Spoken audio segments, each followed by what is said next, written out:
Welcome to the Ignite Your Life podcast. Here we interview successful people who are living a life filled with adventure, excitement and fun. Learn where they've been, explore where they are going, see what gets them out of bed in the morning, find out what drives them. We will go through their lowest points and we will look at the opportunities and possibilities that are now presenting to them.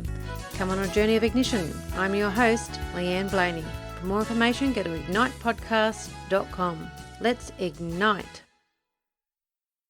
Tasmin Young has spent her life between the logical, linear world and the world of creativity and intuition. She studied accounting at university and qualified as a certified practicing accountant when she immigrated to Australia. She spent her working life supporting small businesses in understanding and growing their businesses. While she worked in the accounting and tax field, she undertook many courses in alternative studies, including reflexology, aromatherapy, feng shui, aurosoma, advanced energy medicine, coaching and intuitive guide. These studies are her first love and she's been a regular student of yoga and meditation. They form a key part of her daily practices. Hi Tamsin, welcome to the Ignite Your Life podcast. Thanks very much, Leanne. Excited to be here. I'm really excited to share your story. So do you want to get started now? Okay. Wonderful. Let's talk about where you are now then. What's actually happening for you at the moment? I'm transitioning from a mainstream job in accounting as a tax accountant into working as a sole accountability coach or mentor for women who are wanting to step up into their power, who are ready to say yes to those opportunities that they've spent saying no to for so long. And I know women often have a problem with saying no, but they say no to the wrong things and yes to the wrong things. So it's time to change that they can have the courage to create. It's really about stepping up into and grasping that courage to create what they want in their life, whether it's in their relationships, whether it's creating abundance, joy, money, making a difference in their lives, and that will ripple out into others and making a difference in others' lives as well. Yeah, that sounds awesome. So where have you actually been? What's your story to get to this point? Well, I suppose like most things, it's a lifelong journey, and I had the traditional childhood. I went to school, went to university, got a degree in accounting, and went working, got married. And, there was nothing unusual or earth-shaking in that period of my time. But shortly after I was married, I grew up in South Africa. And a school friend of mine went back and lived in the UK. And she came back just after we had got married and visited us. And this was back in the 90s, and there'd been quite a few changes in South Africa since she had left. And she said, how do you live like this with all the changes in security? And when change is gradual, you don't notice it. It's, the story of putting the frog in the cool water and heating it up, it doesn't notice it. Mm. And I never thought I would ever leave my country of birth. And when she asked that question, I thought about it, and I said to my husband, what were the reasons why we would never leave South Africa? And we couldn't think of them. And we thought, well, should we look into immigrating? So we did, and we ended up immigrating, and we ended up here in Australia. And I got a job in Australia, and at age 32, I was the oldest person in the office. And I remember thinking, jeepers, I'm not that old, and yet I'm the mother of everybody here. And I looked at my boss, who was a CPA, and I thought, well, he's younger than me, and he's running his own firm. I wonder if I can do that. So I went off and did studies and ended up getting my CPA public practice and then having my own public practice business. And I've had various experiences where I've gone, oh, that's something that I'd like to do, I wonder, and just gone along the journey and made those decisions. And I found that I'm very linear logical. And like a lot of people, I suppose, we want this blueprint. Is this what I have to do? What's going to happen? Give me the A to Z of what I need to know so that I can prepare myself, instead of just going, okay, let's do the first step and following the breadcrumbs. And that's probably the biggest thing that I found, is just going, oh, okay, what if? And taking those steps, because a lot of the things, particularly with immigrating, if I had known what was involved in the process, I probably would never have done it. But being here now, I know that it was the best experience for me, and it has allowed me to have so much growth. But as I say, that knowledge can sometimes be a dangerous thing, that you think that you would be able to make a good decision, But sometimes if you had that blueprint and you knew the full extent of what you were going to go through, you would be so petrified that you wouldn't do it. Whereas when you do just the next step that's in front of you, it can seem overwhelming. It just that stretches you just that little bit outside your comfort zone, but you manage to do it because it's okay. Yeah, and then each step just takes you a little bit further. And so as I say, sometimes ignorance is bliss, that you do these things and they turn out quite successfully. In hindsight, you can look back and you go, oh, and you can see how the dots have connected themselves. So yeah, it's been an interesting sort of life and how things have evolved over time. Yeah, definitely. And I liked when you said when you had those moments where you said, oh, I wonder, were they like lightning bolts for you, or were they more like that slow rumble that led up to that moment? I think very much the slow rumble. I think a lot of the things that I've done, they probably were lightning bolts, but because I've done it one step at a time. And, another thing that we did was we home educated our children. It was one of those things that you make a decision, and I percolate on information a lot before I'll make a decision. And I thought about it, and then you make a decision, right, I'm going to do it, and you do it. So it seems like a lightning bolt. But again, it's one of those things that you do, and all of these experiences that I've had, they all help make you the person that you are. In home educating my children was the biggest education for me.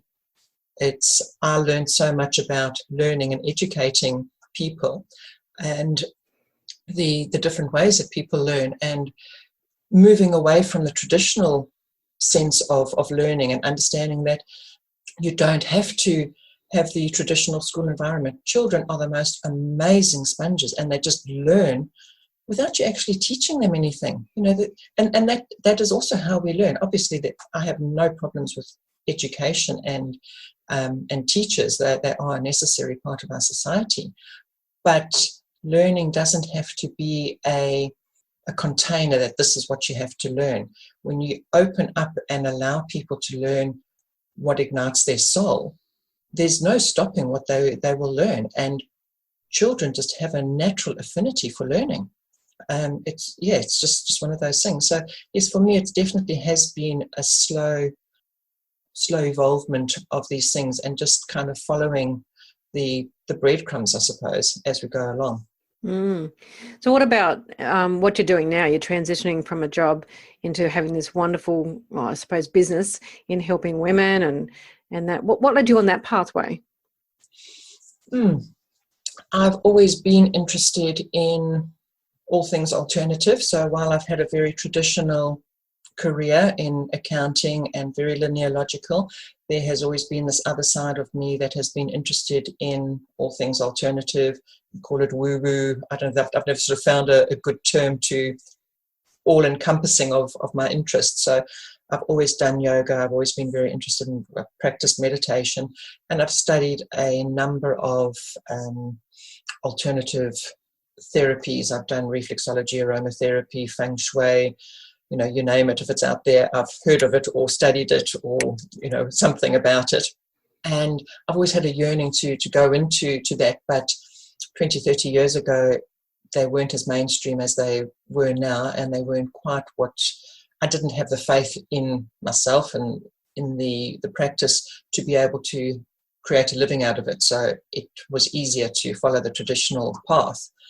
And now it just seems the right time to, I suppose, through the experiences that I've had. About 3 years ago, I did a course in advanced energy medicine. And because I'm so linear logical, I've never thought of myself as being that creative, intuitive type of person that you see in the traditional intuitive type person.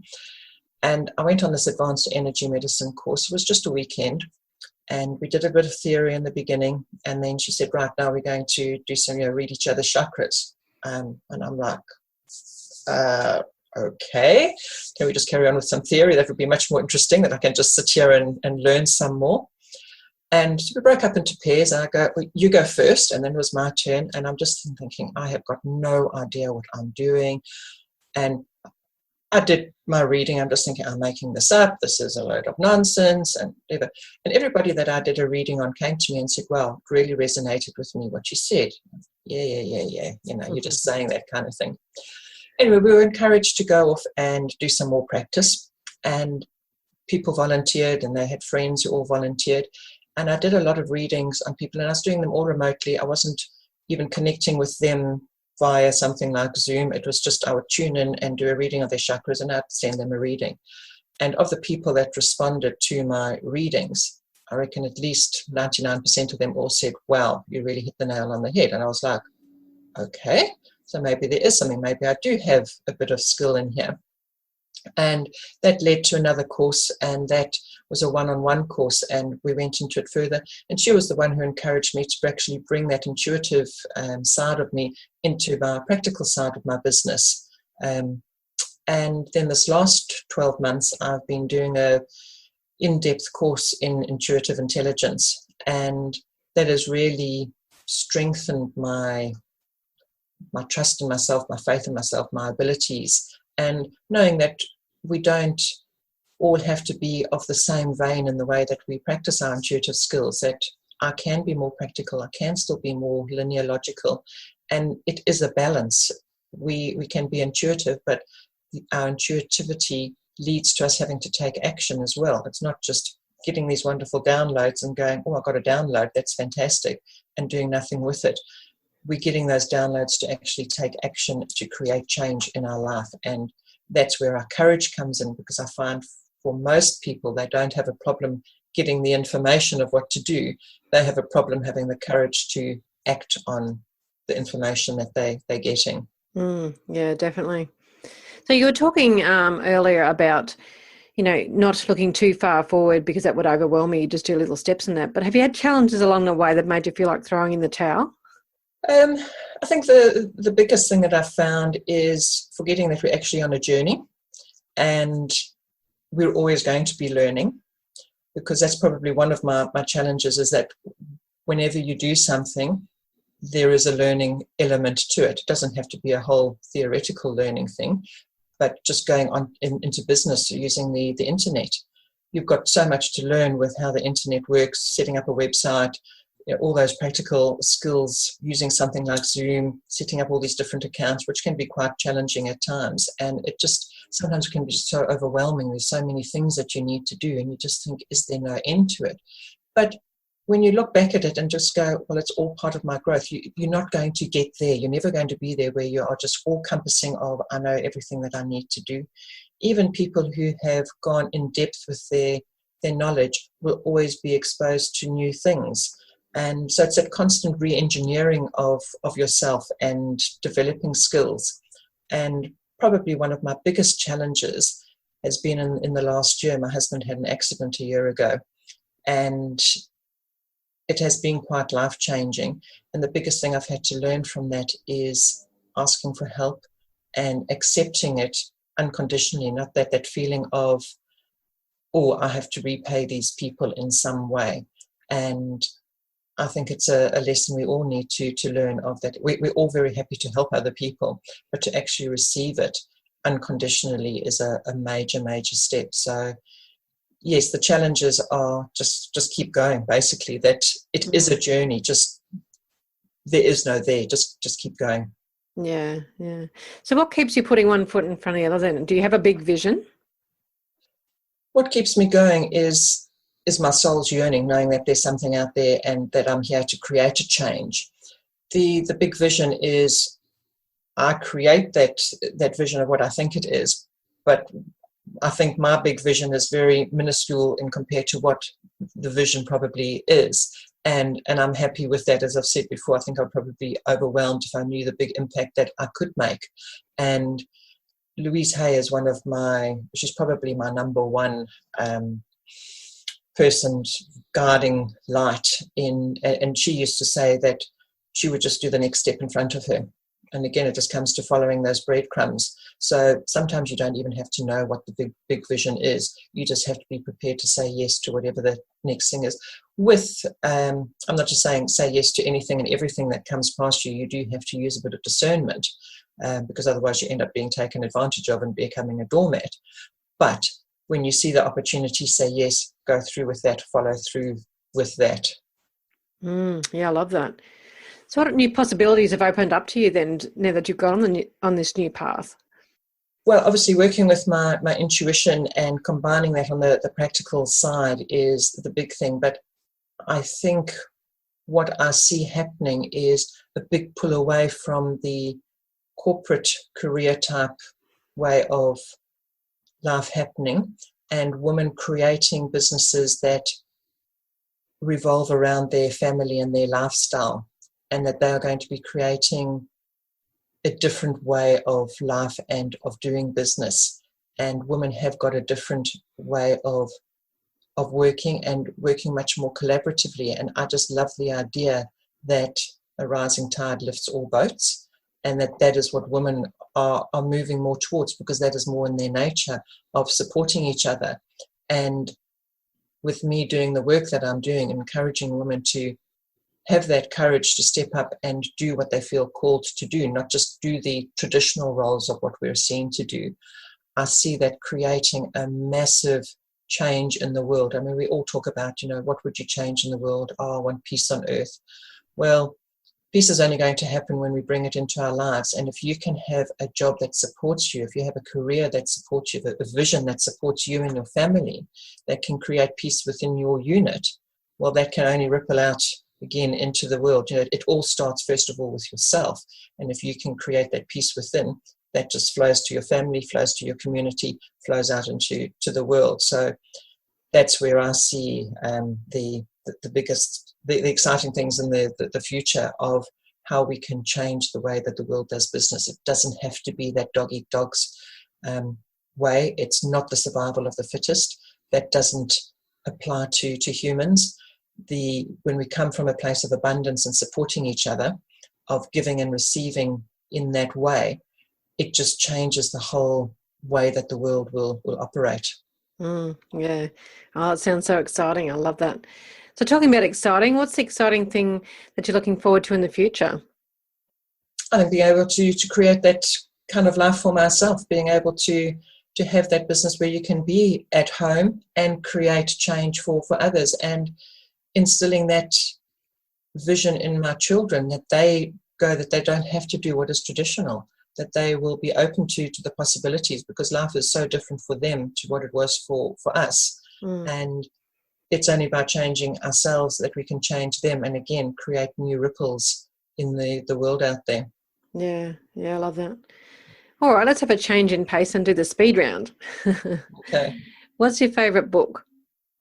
You Can Heal Your Life by Louise Hay. And not only because of the information that it has, but it is just the most beautifully illustrated book. It's got the colours, the pictures and all that. It's just beautiful. Yeah, it certainly is. Who's a mentor figure that's helped you the most? Again, I'd say Louise Hay. I just find her whole manner, her serenity, her calmness, the changes that she's done I just find her totally inspiring. Yeah. What's a daily ritual that works best for you? Heart coherence and meditation. What about a favourite food? Chocolate. Oh, yes. It is a food, isn't it? Definitely. Do you like the country or the city? Country. Yeah, it's nice. Do you have a piece of advice to give to others to help them make change in their life? The wisdom you seek is within. We're always looking for the answers outside of ourselves. We're looking for validation from other people, but really we all have the answers within ourselves. And yes, sometimes you need the support of others to help you through, but you do know what you need to do. Yeah, it's important, isn't it, to listen to yourself, to listen to your intuition. Yeah. All right, last question. If you had a time machine, what would you go back and do differently or tell your former self? To trust yourself and develop your daily practices, and to practice them consistently, because they will help you be able to trust yourself that much more. And the sooner that you can get into trusting yourself and your intuition and taking action on it, the more your life can unfold as it is meant to be. Yeah, it's important, and often we don't learn that one until we're a bit older, do we? Absolutely, as I say, cut out a lot of the learning curve. Yes, Exactly. All right. Well, thank you so much for your valuable time today, Tamsin, and sharing your story. I really appreciate it. Would you like to give us the best place to contact you, and we'll end it there? Yeah, well, thank you very much for this opportunity, Leanne. Yes, you can contact me on my Facebook page, which is Soul Centered Living with Tamsin Young, or you can email me at tamsin@tamsinyoung.com. Excellent. Well, thank you very much. Okay, it's a pleasure. Thank you very much, Leanne. Igniters, Tamsin's turning point for her to redirect her life into a more intuitive-based one came when she studied an advanced energy medicine course, and she realised that she did have the intuitive abilities that she had previously thought were only for the select few. This is amazing. If you want to contact Tamsin, find her on Facebook at Soul Centered Living. For going from lifeless to life-changing, contact me on my website leanneblaney.com.